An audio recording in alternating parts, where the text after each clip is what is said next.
কি কপাল আমার! এত কাজ করি সারাদিন, ভাগ্যের চাকা যেন ঘুরতেই চায় না।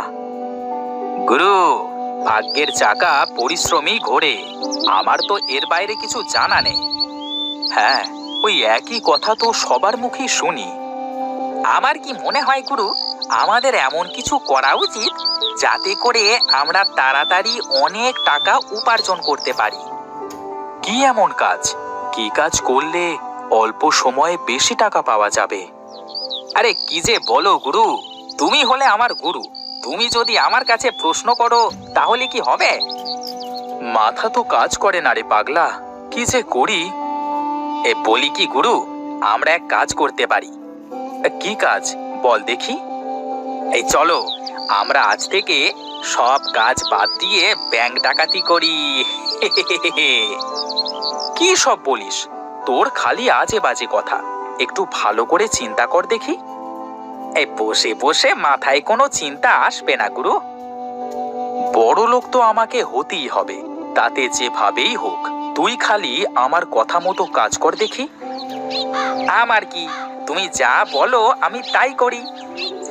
শোন বলাই, এখন বাড়িতে যা, ও বেলায় ঘাটে চলে আয়, দেখি কি করা যায়। ঠিক আছে গুরু, তোমার যা ইচ্ছা।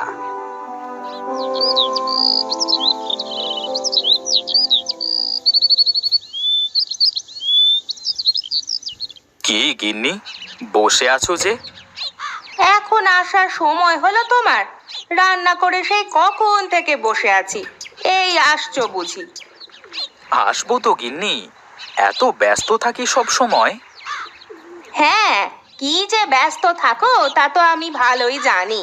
পেয়েছো তো ওই ভাদাইমা বলাইয়ের সাথে সারাদিন কুমতলব আটার। বাজে কথা বলো না তো গিন্নি। হ্যাঁ, আমি যা বলি তা তোমার কাছে বাজে কথাই হয়ে যায়। এখন এসো, কটা খেয়ে আমাকে উদ্ধার করো। আমার তো আর তোমার মতো ঘুরে বেড়ালে চলবে না, অনেক কাজ পড়ে আছে। বলি শোনো গিন্নি, এত চিন্তা করো না, একদিন দেখবে আমরা কত টাকার মালিক হই। হ্যাঁ হ্যাঁ, তা দেখা যাবে, যেদিন হবে সেদিন বলবে। আহা, তোমার হাতের রান্না মনে হয় অমৃতের স্বাদ। আহা, কি রসের কথা! সেই তো 3 বেলা ডাল ভাত ছাড়া কিছু জুটাতে পারো না, আবার এমন ভাবে বলছো যেন বিরিয়ানি রান্না করেছি। তোমার হাতের এই ডাল সিদ্ধই তো বিরিয়ানির থেকেও সুন্দর হয় গো গিন্নি। শোনো শোনো, খুব তাড়াতাড়ি আমাদের সুখের দিন আসবে।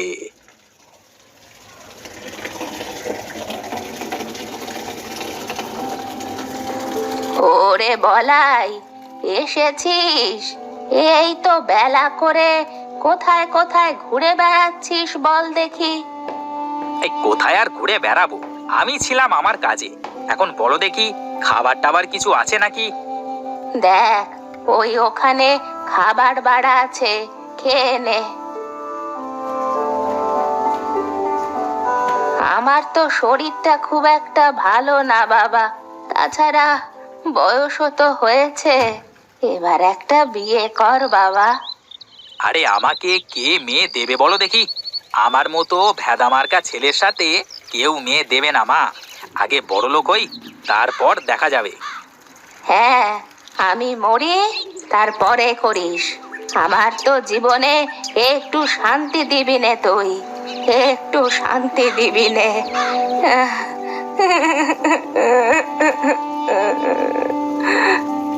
এই দেখো মা, প্রতিদিন এক কথা শুনতে আমার ভালো লাগে না, আমাকে আর একটু সময় দাও।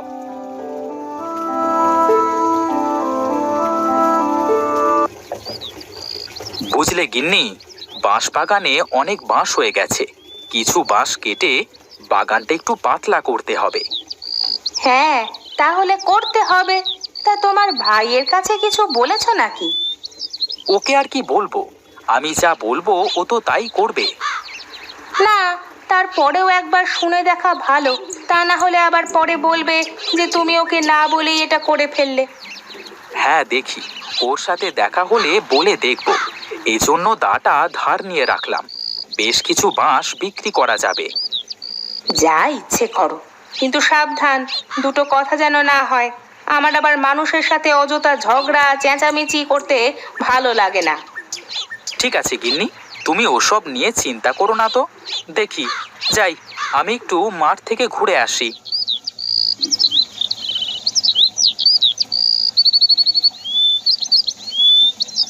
আচ্ছা বলাই, একটা কাজ করলে কেমন হয়? কি কাজ ওস্তাদ, বলো দেখি। আমি ভাবছিলাম, আমাদের তো বিরাট বাঁশ বাগান আছে, আমরা যদি বাঁশ দিয়ে কিছু করতে পারি। বাঁশ দিয়ে কি করা যাবে ওস্তাদ? গাধা নাকি তুই? বাঁশ দিয়ে তো কত কিছু বানানো যায়। হ্যাঁ, তা করা যায়, কিন্তু এগুলো বানাবে কি করে? শোন শোন, আমি বাঁশের ঝুড়ি বানাতে পারি, তুই বাঁশ দিয়ে কিছু বানাতে পারবি না? এই শোনো শোনো, সারাদিন ধরে ওই একটা ঝুড়ি বানিয়ে তা বিক্রি করে কয় টাকা তুমি পাবে শুনি? তাও তো মন্দ বলিসনি, আসলে মাথায় কোনো কিছু কাজ করছে না, কি যে করি। এই বলি কি, আমরা একটা কাজ করতে পারি ওস্তাদ। বল দেখি, কি বলতে চাস তুই? আমরা তোমার বাগানের বাঁশ দিয়ে নদীতে যদি একটা সাঁকো তৈরি করে দিই, আর যারা আমাদের এই সাঁকো দিয়ে নদী পার হবে তারা সবাই আমাদের টাকা দিয়ে পার হবে, তাহলে কেমন হবে? তাতে তো অনেক বাঁশ লাগবে, আর এলাকার মানুষ কি আমাদের টাকা দিয়ে সাঁকো পার হবে?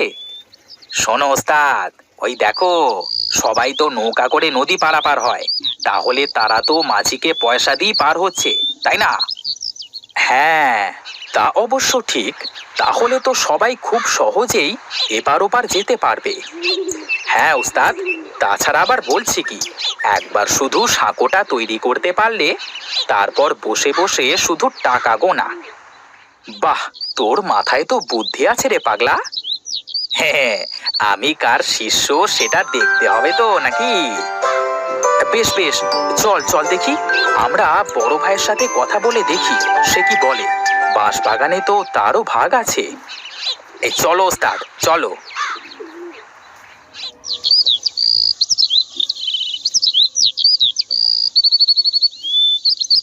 সে কি দাদা, এখানে দাঁড়িয়ে আছো যে? কিছু বাঁশ কেটে বাগানটা একটু ফাঁকা করতে হবে, তাই দেখছিলাম আর কি, কোথা কোথা থেকে বাঁশ কাটা যায়। তাহলে তো ভালোই হলো ওস্তাদ, আমাদের কাজ আরো সহজ হয়ে যাচ্ছে। কি রে, তোদের আবার কি কাজ সহজ হবে? বলছি দাদা, তোমার কাছেই যাচ্ছিলাম, তা তোমাকে এখানেই পেয়ে গেলাম, ভালোই হলো। কি বলবি বল দেখি, শুনি। আমরা ভেবেছি, আমাদের তো বাঁশের বাগান আছে, আমরা নদীতে একটা সাঁকো তৈরি করব। হ্যাঁ দাদা, এই কাজ করতে পারলে আমাদের অনেক লাভ হবে। তোদের মতলব কি বল দেখি? তোরা কি জনসেবা করতে লাগছিস নাকি? সামনে কি ভোটে দাঁড়াবি নাকি? আরে দাদা, কি যে বলো, আমি কেন ভোটে দাঁড়াতে যাব? আমি তো ব্যবসা করব। ব্যবসা? সাঁকো দিয়ে কিভাবে ব্যবসা করবি? হ্যাঁ দাদা, বলি, সারা দিন এপার থেকে ওপার, ওপার থেকে এপার, কত মানুষ যাওয়া আসা, এখন সবাই তো নৌকা করেই যাওয়া আসা করে, তাই না? হ্যাঁ, তা করে। এই জন্যই তো আমরা আমাদের নিজের খরচে সাঁকো বানাবো, আর যারা যারা আমাদের সাঁকো দিয়ে পার হবে তারা তারা আমাদের টাকা দিয়ে পার হবে। না ভাই, তোদের এই উদ্ভট চিন্তায় আমি নেই ভাই, আমি আমার ভাগের বাঁশ নষ্ট করতে দেব না। তোদের ইচ্ছে হলে রমেশের ভাগের বাঁশ দিয়ে করতে পারিস, আমাকে এসবের মধ্যে ডাকিস না। এই রে, দাদা তো কিছুই বুঝতেই চাইলো না। আমি বলি কি ওস্তাদ, আমরা আমাদের কাজ করি, দাদা যখন দেখবে আমরা সফল হয়েছি তখন আমাদের সাথে চলে আসবে। ঠিক আছে, কাল থেকেই তাহলে আমরা কাজে লেগে পড়ি। চল, এখন বাড়িতে যাওয়া যাক।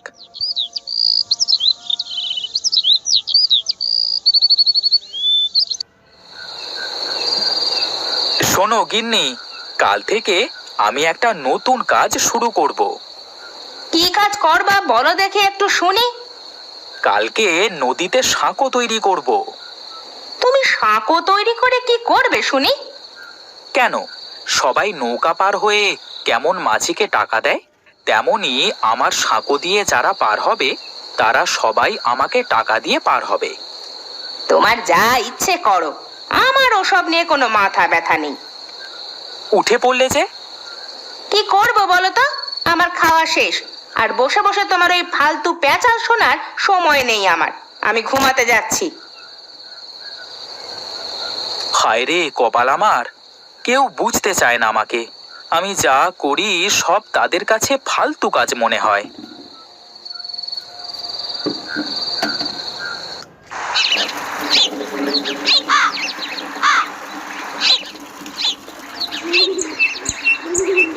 শোন বলাই, আমি বাঁশ কাটতে থাকি আর তুই বাঁশগুলো গাড়িতে করে টানতে থাক। ওস্তাদ, বাঁশ সব কাটা শেষ হোক, তারপর একসাথে করে টানা যাবে, কেমন? ঠিক আছে ঠিক আছে, তাহলে বাঁশগুলো সব গুছিয়ে এক জায়গায় জড়ো কর।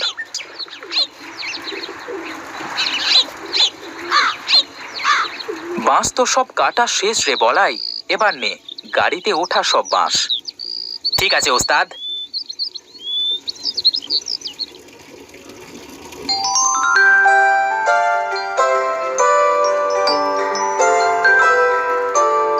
নে নে, এবার বাঁশগুলো সব নামিয়ে ফেলতে হবে।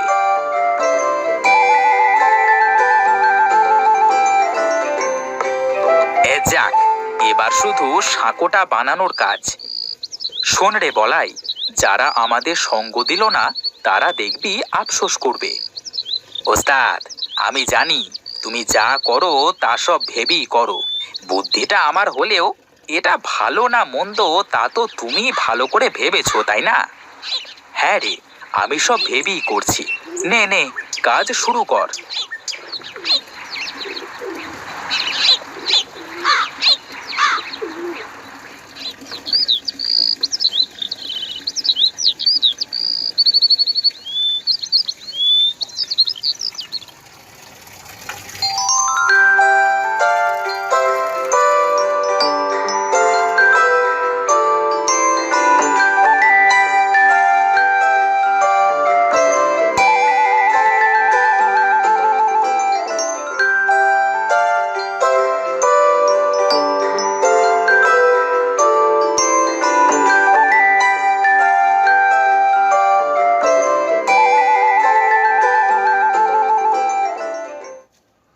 ওস্তাদ, কি বলেছিলাম, কাজ হচ্ছে তো? হ্যাঁ রে হ্যাঁ, আজ এই ভাগের বাঁশবাগান আমার ভাগ্য খুলে দিল রে বলাই। এখন আর আমাদের কোনো চিন্তা নেই ওস্তাদ, বসে থাকবো আর টাকা চলে আসবে। এখন আমার দাদা বুঝবে যে সে কি করেছে। তার ভাগের বাঁশ এখন সে চিবিয়ে চিবিয়ে খাবে। শোন বলাই, তুই বস, আমি গেলাম। তোর বৌদির জন্য গঞ্জ থেকে কিছু কিনে নিয়ে যাই। এখন তো আমার টাকার কোনো অভাব নেই রে। ঠিক আছে ওস্তাদ, যাও, আমি আছি।